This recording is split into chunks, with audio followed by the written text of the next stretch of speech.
ವಾಲ್ಮೀಕಿ ನಿಗಮ ಮಂಡಳಿಯಲ್ಲಿ ಆದಂಥ ಬ್ರಹ್ಮಾಂಡ ಭ್ರಷ್ಟಾಚಾರದ ವಿಚಾರಕ್ಕೆ ಸಂಬಂಧಪಟ್ಟಂತೆ ಈಗ ಮತ್ತೊಂದು ಅಪ್ಡೇಟ್ ಲಭ್ಯವಾಗಿದೆ. ಒಂದು ಕಡೆ ಒಬ್ಬನ ನಕಲಿ ಅಕೌಂಟನ್ನು ಸೃಷ್ಟಿ ಮಾಡಿದಂತನನ್ನು ಅರೆಸ್ಟ್ ಮಾಡಿ ಆತನ ಬಳಿದಂಥ 10 ಕೋಟಿ ನಗದು 16 ಕೆಜಿ ಚಿನ್ನವನ್ನು ಜಪ್ತಿ ಮಾಡಲಾಗಿತ್ತು.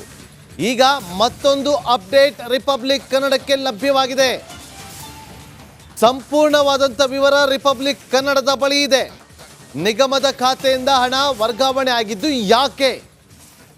ಅವ್ಯವಹಾರದ ಕಿಂಗ್ ಪಿನ್ ಸತ್ಯನಾರಾಯಣ ವರ್ಮಾ ಅವ್ಯವಹಾರದ ಕಿಂಗ್ ಪಿನ್ ಅಂತ ಹೇಳಲಾಗ್ತಾ ಇದೆ. ನಿವೃತ್ತ ಬ್ಯಾಂಕ್ ಅಧಿಕಾರಿ ಚಂದ್ರಮೋಹನ್ ಸಾಥ್ ಕೊಟ್ಟಿದ್ರಂತೆ.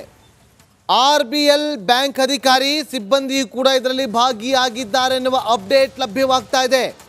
ಬಹುತೇಕ ಪ್ರತಿ ವರ್ಷ ನಿಗಮಗಳ ಖಾತೆಯಿಂದ ಹಣ ವರ್ಗಾವಣೆಯನ್ನು ಮಾಡಿಕೊಳ್ಳಲಾಗ್ತಾ ಇತ್ತಂತೆ.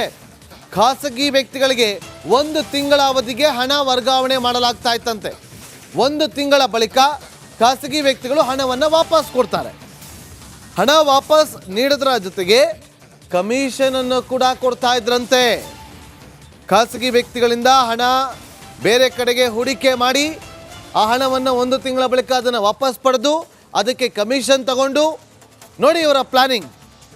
ವಾಲ್ಮೀಕಿ ನಿಗಮದಿಂದ ವರ್ಗಾವಣೆ ಆಗಿದ್ದು ಒಟ್ಟು 97 ಕೋಟಿ ಹಣ. ರಿಪಬ್ಲಿಕ್ ಕನ್ನಡದ ಬಳಿ ಇದೆ ಸಂಪೂರ್ಣವಾದಂಥ ವಿವರ. ನಿಗಮದ ಖಾತೆಯಿಂದ ಹಣ ವರ್ಗಾವಣೆ ಆಗಿದ್ದು ಯಾಕೆ ಅಂದರೆ ಈ ವಿಚಾರವಾಗಿ ಅಂತ ಹೇಳಲಾಗ್ತಾ ಇದೆ. ನಿವೃತ್ತ ಬ್ಯಾಂಕ್ ಅಧಿಕಾರಿ ಚಂದ್ರಮೋಹನ್ ಅನ್ನೋರು ಸಾಥ್ ಕೊಟ್ಟಿದ್ದಾರಂತೆ.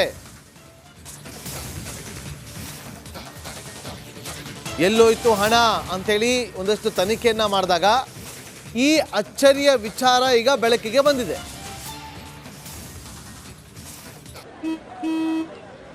ನಡಿ ಈಗ ಶುರು ಮಾಡೋಣ.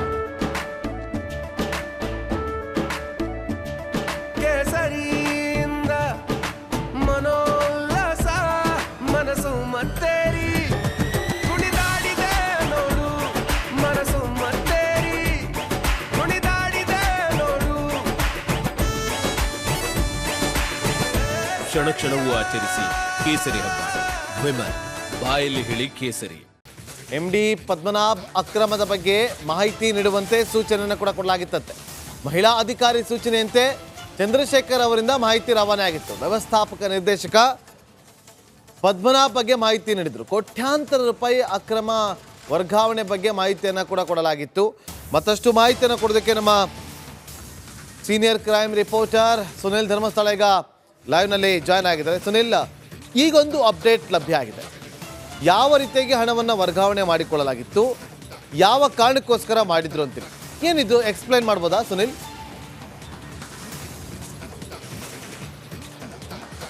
ಎಸ್ ನಾಗೇಂದ್ರ, ಇಲ್ಲಿವರೆಗೂ ಕೂಡ ವಾಲ್ಮೀಕಿ ನಿಗಮದಿಂದ ಹಣ ವರ್ಗಾವಣೆಯಾಗಿದೆ ಅನ್ನುವಂಥ ವಿಚಾರ ಗೊತ್ತಾಗಿತ್ತು. ಆದರೆ ಇದು ಯಾವ ಕಾರಣಕ್ಕೋಸ್ಕರ ಆಗಿತ್ತು, ಎಲ್ಲಿಗಾಗಿತ್ತು ಅನ್ನುವಂಥದ್ರ ಬಗ್ಗೆ ಯಾರಿಗೂ ಕೂಡ ಕ್ಲಾರಿಟಿ ಇರಲಿಲ್ಲ. ಇದೀಗ SIT ಅಧಿಕಾರಿಗಳು ಈ ಸಂಬಂಧಪಟ್ಟಂತೆ ಸಂಪೂರ್ಣವಾದ ಒಂದು ತನಿಖೆಯನ್ನು ನಡೆಸಿದ್ದಾರೆ.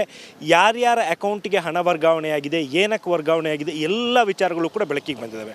ಇದು ನಮಗೆ ನಿಜಕ್ಕೂ ಕೂಡ ಹೊಸ ವಿಚಾರ. ಇಲ್ಲಿವರೆಗೂ ಕೂಡ ಈ ರೀತಿ ಒಂದು ಘಟನೆಗಳು ನಡೀತಾ ಇದ್ದಾವೆ ಅನ್ನುವಂಥದ್ದು ಕೂಡ ಗೊತ್ತಾಗಿರಲಿಲ್ಲ. ಆದರೆ ಯಾವಾಗ ಈ ಒಂದು ಪ್ರಕರಣಕ್ಕೆ ಸಂಬಂಧಪಟ್ಟಂತೆ ಆರೋಪಿಗಳನ್ನು ಬಂಧಿಸಿ ವಿಚಾರಣೆಗೊಳಪಡಿಸಿದ್ರು ಆ ಸಂದರ್ಭದಲ್ಲಿ ಗೊತ್ತಾಗಿರುವಂಥ ವಿಚಾರಗಳು ಅಂತ ಹೇಳಿದರೆ, ಪ್ರತಿ ವರ್ಷ ನಿಗಮದಲ್ಲಿ ಇರುವಂಥ ಹಣವನ್ನು ಕೆಲವು ಖಾಸಗಿ ವ್ಯಕ್ತಿಗಳು ತಮ್ಮ ವೈಯಕ್ತಿಕ ಅಕೌಂಟಿಗೆ ವರ್ಗಾವಣೆ ಮಾಡಿಸ್ಕೋತಿದ್ರು ಅಂತ. ಅಂದರೆ 1 ತಿಂಗಳ ಟರ್ನ್ ಓವರ್ಗೋಸ್ಕರ ತಗೋತಿದ್ರು, ಅದನ್ನು ಬೇರೆ ಬೇರೆ ಕಡೆ ಹೂಡಿಕೆ ಮಾಡ್ತಿದ್ರು. ಈವನ್ ತಮ್ಮ ಸಿಬಿಲ್ ಸ್ಕೋರ್ ಹೆಚ್ಚು ಮಾಡ್ಕೊಳ್ಳೋದಕ್ಕೂ ಕೂಡ ಅದನ್ನು ಬಳಸ್ಕೋತಿದ್ರು ಅನ್ನೋದು ಗೊತ್ತಾಗಿದೆ.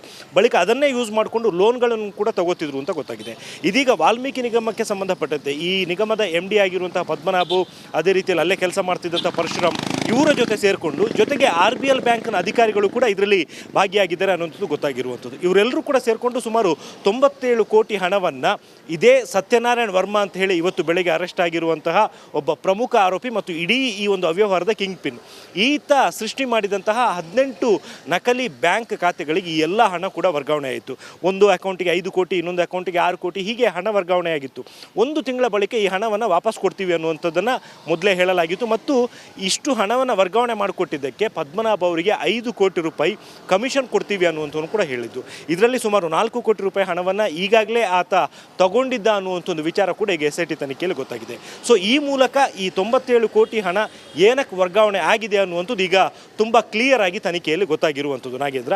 ಅದರ ಜೊತೆಗೆ ಮತ್ತೊಂದು ವಿಚಾರ, ಚಂದ್ರಶೇಖರ್ ಏನಕ್ಕೆ ಆತ್ಮಹತ್ಯೆ ಮಾಡಿಕೊಂಡ್ರು ಅನ್ನುವಂಥದ್ರ ಬಗ್ಗೆ ಕೂಡ ತುಂಬಾನೇ ಡೌಟ್ ಇತ್ತು. ಆ ಒಂದು ಡೌಟಿಗೆ ಸಂಬಂಧಪಟ್ಟಂತೆ ಕೂಡ ಈಗ ಸುನಿಲ್, SIT ಹಾಗೆ ಅಧಿಕಾರಿಗಳು ಉತ್ತರವನ್ನು ಸಂಪರ್ಕದಲ್ಲಿರಿ, ಮತ್ತೆ ಕಂಡುಕೊಂಡಿದ್ದಾರೆ. ನಿಮ್ಮನ್ನ ಸಂಪರ್ಕ ಮಾಡ್ತೀವಿ.